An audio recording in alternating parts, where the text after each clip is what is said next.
Welcome back. Republican presidential candidate Donald Trump taking aim at the Republican National Committee. Watch this. The RNC better get its act together. Because, you know, I signed a pledge, but the pledge isn't being honored by them. I signed a pledge. The pledge isn't being honored by the RNC. Joining us right now on the phone is Republican presidential candidate Donald Trump. Welcome, Mr. Trump. Good to talk with you. Thanks so much for spending the time. Good morning, Maria. So can you explain this for us? Does this mean you are again considering a third-party run? No, it's just that I'm very upset with the RNC because every single time we have a debate, they have it stacked with special interests and donors and lobbyists, and the rooms are all stacked. And as you know, I'm self-funding my campaign, totally self-funding my campaign, other than the little contributions sent in by people who love us, which we take, which frankly is more expensive to send them back. But I'm self-funding my campaign. I'm not taking special interest money. I'm not taking lobbyist money. I'm not taking any of that money. And the room was stacked with those people. So even though Jeb Bush is dying in the polls, I mean, it's over for him. You know, he walks into the room, everybody gives him a standing ovation, like this tremendous ovation. Same thing with Marco Rubio. Those were the two, frankly, that, you know, they had all their donors there. The donors that totally controlled them. I see. So in other words, that's why you think that there was some booze there for a little while and the standing ovation? That's one reason. Because you think the whole place was stacked with lobbyists. That's why you're upset. Well, I'm at 40%, and Jeb Bush is at like 6%, and he gets a massive applause, and I'm standing there. Now, you have to understand, you know, many of those people are people that are on your show. I know those people. Some are friends of mine. So they're booing, and they're screaming for Jeb, and they're waving to me and smiling and laughing. You know, the thing's a joke, okay? Wow. And I'm laughing at them because I get it. I understand it. I understand. But they have total control over these guys, and it's a disgrace. And that's one of the problems with the country. I mean, we have lobbyists and special interests. They control the politicians, and that's why we have so many defects that people understand. Why don't they get fixed? Yeah, I want to tell you what Jeb Bush just said because he was on the show right before you. But before that, let me ask you, what about all of this mudslinging, Donald? Because remember what happened when it was President Obama and Mitt Romney? There was so much mudslinging amongst the party within the GOP that people just really got, you know, they got turned off. So do you worry that all of these attacks, as we, you know, hone in on the end here, going into the next several primaries, that people are just going to get turned off with the whole GOP? No, I don't really. It's sort of interesting. We have double and triple the audience that the Democrats have for the debates. I wonder if I have anything to do with that. You'd know better. I think you do. Absolutely. You were a great moderator, okay? But if I wasn't in, I wonder what your ratings would be. There'd be nothing. But frankly, I don't think so. I think what happens is somebody's going to emerge. Hopefully it's going to be me. It's Make America Great Again. And somebody's going to emerge, and you go on and you fight probably Hillary because she's being protected by the Democrats, so she'll probably get through this email tremendously big problem. I mean, for anybody else, they'd be in jail already. Well, she's already got lots of super delegates. And did you see that video of her barking like a dog? Yeah, it was a little strange. You know, if I did it, they'd say it's not presidential. If she does it, they say it's fine. Isn't it wonderful? But, you know, it's one of those things. But I just saw that. It's not a pretty picture. All right. Well, look, we just had Governor Jeb Bush on, okay? He took a shot at your conservatism earlier in the program. Listen to this. I want to get your reaction. Donald Trump is not a conservative, and he doesn't have a steadiness necessary to be president. He gets unhinged pretty quick. You can get under his skin, and then he kind of loses it. Sounded more like Michael Moore last Saturday than a candidate for the Republican nomination. There you go. Well, it's so sad that somebody can speak like that. Every single online poll, from Drudge to Time Magazine, had me winning the debate easily. I think I did win it easily. Jeb is, you know, he's a lightweight kind of a guy. It's not going to happen for him. And he's embarrassed. He's ashamed to use his last name. And yet now that he's losing so badly, he starts bringing in his mother and his brother and everything else, and that's fine. Yeah. But, you know, he makes these statements and these attacks. He spent $20 million on negative ads on me. Somebody said, why do you hit him? He's so low in the polls. I said, because he spends $20 million on negative ads on me. No, I'm actually the most steady of the group. If you look at my record and you know better than anybody what I've built. I've built a great company with very little debt, great cash flow. People are amazed when I put in the numbers when I filed my statements. But the fact is that you know, I'm the one that said don't go into Iraq. I'm the only one on the stage that said don't go into Iraq. You're going to destabilize. And I wasn't even a politician. Yeah. But I said don't go into Iraq. You're going to destabilize the Middle East. Yeah. And, you know, these guys all have their finger on the button. It's ridiculous. Right. No, you were very vocal about that. But I think that's why you have attracted some criticism about that. I want to read you this op-ed today in the Journal. OK, and the title is Donald Trump's MoveOn.org moment. It says you've adopted the political left's worldview on fundamental questions, including blatant distortions of fact.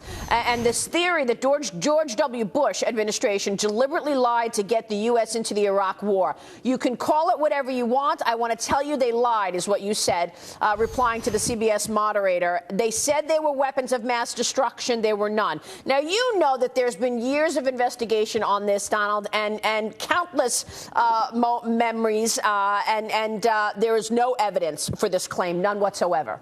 Nobody knows anything. Look, we went into a war. We destabilized the entire Middle East. The migration and Syria and everything that's happening now in the Middle East was because we made the massive, probably one of the worst mistakes in history, and not just the history of our country, in history. We went into the Middle East. We shouldn't have gone into Iraq because Iraq was holding off Iran. They were fighting each other for decades. They would continue to fight for decades. We knocked the hell out of Iraq. And now, you know, Iran is taking over the Middle East and doing it ruthlessly. And, you know, Jeb's brother did that. And, you know, I'm not saying anything other than it was a massive mistake. And very few people understand anything different than that, including Jeb. Remember, Jeb, it took him 5 days, Maria, 5 days to decide that it was a mistake. Remember, he couldn't ask, then he went to his pollsters, and they finally got it right. And he ultimately admitted that Iraq was a mistake. And it was one of the great blunders in history. Well, what about the blunder of everything? If you look at what's happened in the Middle East, going into Iraq, all of the things that are happening now, Saddam Hussein was a very bad person, okay? But Saddam Hussein killed terrorists. Now Iraq is Harvard for terrorism. If you want to become a terrorist, you go to Iraq. That's where they train the terrorists, among other places. A lot of people would argue that Barack Obama's pulling out of Iraq accelerated things as well, by the way. I agree with that. No, I agree with that. But going into it, because ultimately you're going to have to get out. It was going to fall anyway. But I agree. He got out very, very badly. Obama was a disaster also. But going in was a horrible, horrible mistake. Then he got out, and that was a very bad way of getting out. First of all, he did two things. He named the date that he's leaving, which was, you know, insane. Can you imagine a general? So the enemy just pulled back, and then they, you know, as soon as we left, they did whatever they wanted to do, and ISIS came about and everything else. And then ISIS got stronger, by the way. Yeah, they got a lot stronger. But that was a disaster, and of course, not leaving troops there. Look, I was totally against going in. You know that for many years. I know you are. But I was against going in. But then I was against pulling out all of the troops because I said, wait a minute, it's going to totally destabilize too fast. And it probably would have happened anyway. But they both they both made mistakes. But a massive mistake was going into the Middle East, doing that in the first place. But people want to hear a practical, substantial, with specifics plan from you. I mean, you got Dick Cheney out talking about that you don't have a practical plan. Speaker Newt Gingrich, okay, he spoke with Greta Van Susteren last night about your attack on Ted Cruz. Listen to what he had to say. I want to get your reaction. I wish Trump would drop all of the personal ad hominem things which he seems to enjoy so much. I think it weakens the country. I think it weakens him. I think it makes us look stupid. And I'm not defending Cruz or anybody else. I'm just saying I think the whole politics of this kind of personal stuff is almost deranged. It makes no sense to me to spend this kind of time on this kind of personality stuff. So there's Newt Gingrich. How about coming up with a specific plan to get us out of this quagmire and try to help stabilize the Middle East rather than these personal attacks on your... First of all, just so you understand, Newt is defending Cruz. And Cruz is the one that does the personal attacks on me. There's never been any politician or almost anybody in my life that I've seen that lies so much. He will say, I'm against the Second Amendment. He will say, that I'm totally in favor of Obamacare, which is ridiculous. These are things that are staples of what I'm about. I'm totally in favor of the Second Amendment. You know that because you've seen the speeches. I want the Second Amendment. I'm strengthened, if anything. And he says Donald Trump is going to do away. He'll just say things off the cuff. Obamacare, I'm absolutely, totally going to repeal it and replace it. And Ted Cruz says, oh, he's a big fan of Obamacare. You know, he is a disgrace. He is a liar. So what I say, and by the way, I'm not the only one that said it. Marco Rubio called him a liar during the debate. That was worse than what I said. But Marco Rubio actually had it with him, and he called him a liar. Ted Cruz he's got a mental problem.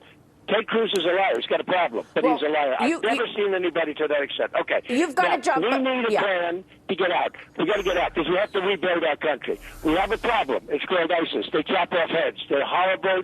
We got to knock the hell out of ISIS. We should have never been in there in the first place, but now we got a problem because after spending trillions and trillions of dollars in the Middle East and being there for 15, 16, 17 years, nobody even knows when it all began.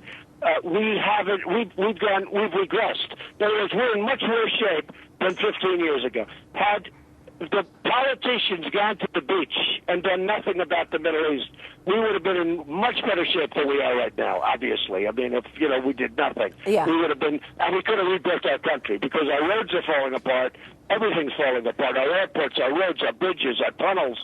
The country's falling apart because we're spending all of this money in the Middle East. So which is why I asked you about infrastructure. We have to knock out ISIS and knock them out strong. We're playing this politically correct game. We have to knock out ISIS and we have to knock them out quickly and viciously. Yep. We have to get rid of them. We have to get rid of them because now we're at a point, and the primary reason we have to do it is the kind of weaponry that's available and the kind of damage that can be done. 50 years ago, 80 years ago, 100 years ago, you wouldn't have said it. Today, because of the weaponry, you have to do it, and you have to do it quickly. Yeah, no, you make a lot of good points, particularly the technology that we have. I don't want to keep you longer than you have. I know you have a really busy day. But you mentioned the Second Amendment, Donald, and I want to ask you about that because the Second Amendment right now, that's being talked about in terms of how that may change with a new Supreme Court justice. You were very clear that the delay until the next president. But, how do you delay putting forth President Obama's nominee and not looking like an obstructionist? Who cares if you look like an obstructionist? You cannot let him have a nominee because that'll change. You'll lose the Second Amendment. I mean, literally, you'll lose the Second Amendment. And, very interestingly, I put forth two names. One of them, Diane Sykes. I put two names of very, very strong conservative judges. Now, it doesn't have to be them, but along that line. I mean, frankly, we'd like one like Scalia. That would be the perfect template. I mean, to get a judge like Scalia. But Ted Cruz said Donald Trump wants liberal judges put in the court. Now, where does he get this? He just said it out of the blue yesterday. He said Donald Trump. So what he does is he will lie, and then the election will be over, like he did with Ben Carson. Ben Carson has left the race. Vote for me. Took thousands of votes away from Ben Carson, and by the way, totally affected the outcome of the race. Yeah, if you want to know that was a big story. I agree with that. Yeah. He lied. And then what did he do? The next day, he called Ben Carson. He said, "Oh, I'm sorry about that. I'd like to apologize." Okay, they should take that. They should take that victory away from him because it was a fraud. But he lies, and he'll do the same thing. And I don't want to be in a position where he'll call me on Saturday night right after, because we have great popularity in South Carolina. I don't want to get a call from him on Saturday night, "Oh, Donald, I'd like to apologize to you." That doesn't happen with me. Ben didn't accept the call. I don't believe Ben accepted the apology, frankly. Donald, thank you so much for joining us. We're going to be watching you in South Carolina, my friend. We'll see you soon. Thank you, sir. Thank you very much, Maria. We'll see you soon. Donald Trump there. We'll be right back.